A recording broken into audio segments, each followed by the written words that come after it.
Luluto tayo. Sangkap muna. Yan. Haluin mo agad.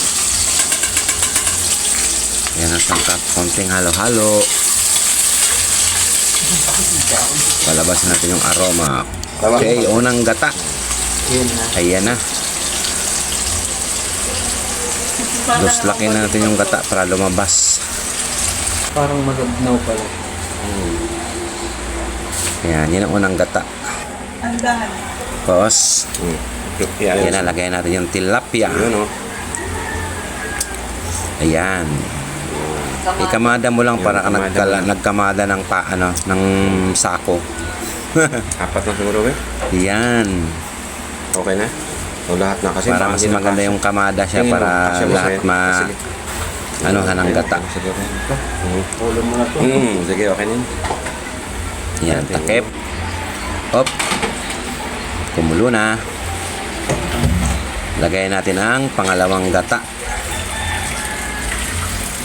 Ayan na. Yan, para mas malasa siya. Dapat dalawang gata. Unang piga sa pangalawa. Yan na po yung pangalawang gata. Pangalawang piga na yan. Yung pinakagata na talaga niya. Ayan na. Yan, kumulo na siya. Medyo maganda na tignan yung gata niya. Yan, saka ilagay yung pechay. Yun. Yan siya nga pala guys, pechay lang nilagay kong sangkap dyan para maganda. Ayan na guys. Luto na. Ganun lang kabilis. Ayan na, lumabas na yung aroma ng gata.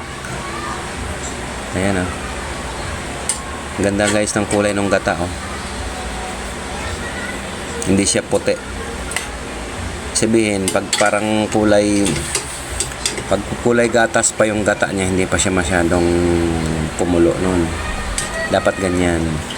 Yung para may pagka ano na siya, brown. Yan o.